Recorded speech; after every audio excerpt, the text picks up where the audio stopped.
Hello, eighth grade remote students. I am back to do Act 3, Scene 2 now. So before we start, we're just going to review our last scene.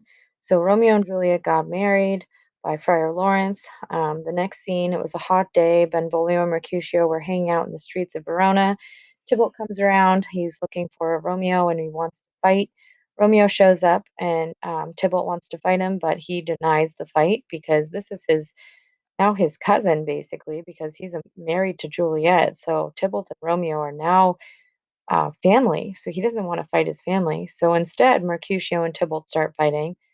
During Mercutio and Tybalt's fight, Romeo gets in the way, and Tybalt stabs Mercutio under Romeo's arm. And then, because he's so angry that his friend just died, Romeo then turns around and kills Tybalt. Then Romeo runs away. The prince finds out, and Romeo is banished from Verona, which means he cannot come back to Verona, and he has to leave the town where his wife lives. So this is going to be a problem. So right now we're on Juliet's balcony. This is Monday evening. It's almost sunset. This is Juliet and the nurse, and Juliet's about to find out that Romeo has killed her cousin. So she's going to feel pretty upset about this. Juliet is alone and she is talking to herself right now. And she doesn't know that her cousin has died yet, but she's just waiting for tonight. She's waiting for the night where she's going to spend the night with her new husband, Romeo. She says, "Gallop faster, you fiery-footed steeds, toward Phoebus's home.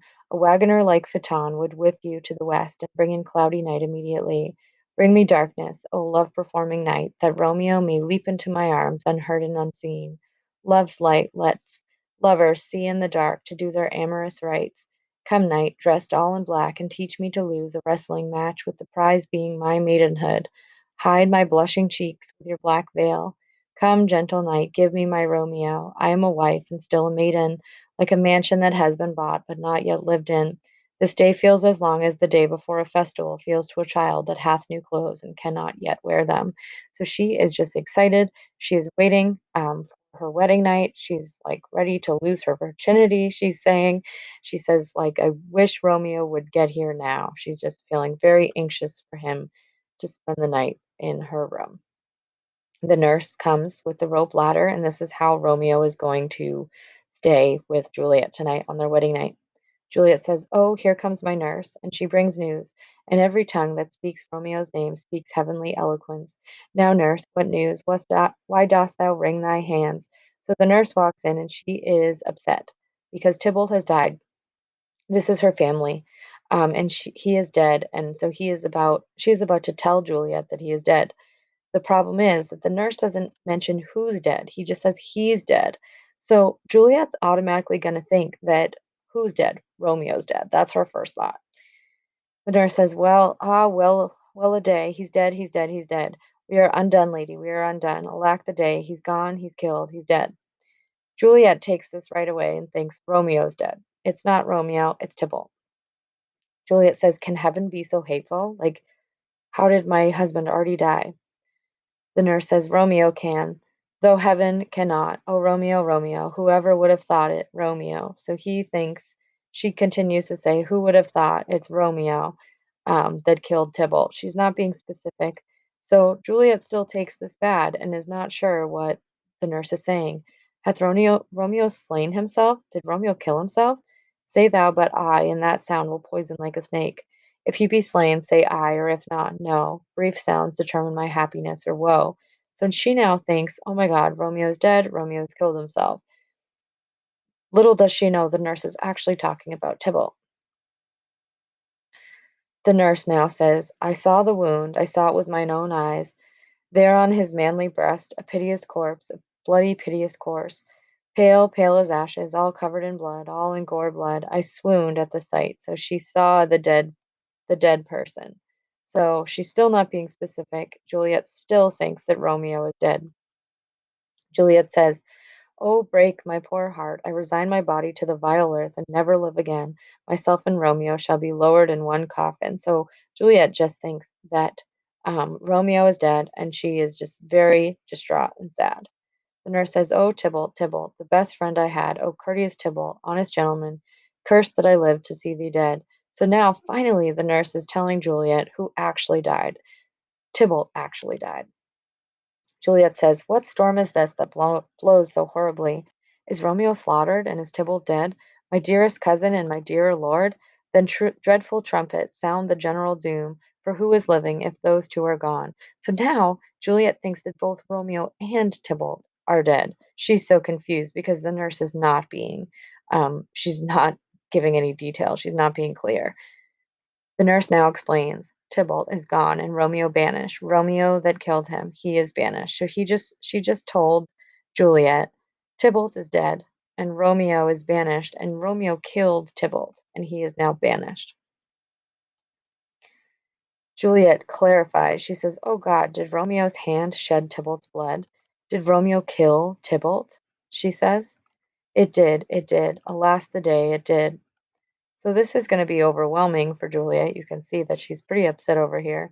Her husband just killed her cousin, so she's either gonna feel really upset at her husband for killing her cousin, or she's gonna be, like, upset that her cousin tried to kill her husband. So she's pretty torn. Juliet says, "O serpent's heart, hidden behind a flowery face, was ever there a dragon who kept so fair a cave? Beautiful tyrant, angelic fiend, damned saint, honorable villain." So these are some more oxymorons, like from the beginning, when Romeo went on an oxymoron rant. They are opposites that go together. O Nature, how couldst put such that evil spirit in such sweet flesh? Was ever a bound containing such vile material so beautifully bound? Oh, that deceit should live in such a gorgeous palace. So she is she is torn. She doesn't know what to think. Her husband just killed her cousin. So she is just doesn't even know what to think. There's no trust in men, no faith, no honesty in men. All are liars. Shame come to Romeo. The nurse now is upset with Romeo because he has killed her friend and family member. So she says, "Shame to Romeo." Juliet says, "Blistered be thy tongue for such a curse. I hope your tongue gets blistered for cursing my husband like that. Romeo was not born to be shamed. Shame itself is a shame to be on Romeo, for only honor belongs on Romeo. What a beast was I to be angry with him." So she defends her husband. She says, "How dare you put shame on my husband? He is my husband, and shame is no place for him." Nurse says, "Will you speak well of him that killed your cousin? You're going to speak well of this guy that killed your cousin?" Juliet goes on a rant here. She says, "Shall I speak ill of him that is my husband? Should I speak bad against my husband? Ah, poor my lord, what tongue shall honor thy name, when I, thy name, thy wife of only 3 hours, have disrespected it? But wherefore didst thou kill my cousin? Why did he kill my cousin? That villain cousin would have killed my husband." So she's trying to justify this in her head. My cousin uh, would have killed my husband if my husband didn't kill my cousin. "Back, foolish tears, back to where thou came from. Your drops belong to woe, yet I am happy. My husband lives, that Tybalt would have slain, and Tybalt's death, that would have slain my husband. All this is comfort. Wherefore weep I then? There was a word that murdered me, worse than Tybalt's death, banished. It weighs on my mind, my memory, like guilty deeds weigh on a sinner's mind. Tybalt is dead, and Romeo banished. That one word banished hath slain 10,000 Tybalts." So now she's going a little bit crazy. Her husband just killed her cousin. She's not even upset about this. She's not upset towards Romeo about killing her cousin. She is upset that Romeo is banished. She says that one word "banish," Romeo being banished, is like slaying or killing 10,000 Tybalts. So this woman doesn't even care about her cousin. She just cares that her husband is alive. It's pretty crazy. She's kind of lost her mind.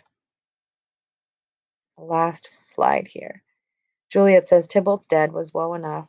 Why could she not follow it with thy father is dead, thy mother is dead, or both? But Romeo is banished. To say that my father, mother, Tybalt, Romeo, Juliet, all slain, all dead. Where are my father and my mother, nurse?" So now Juliet's going even more crazy. She says, Romeo being banished is worse than my father, mother, Tybalt, Romeo, Juliet, everyone dying. So she's like just really upset that that Romeo has been banished. She doesn't even really care that her cousin is dead. Weeping and weeping, and weeping and wailing over Tybalt's corpse. Will you go to them? I will bring you thither. So she asks, where are my mother and father? The nurse says they are weeping and, very upset that Tybalt has died.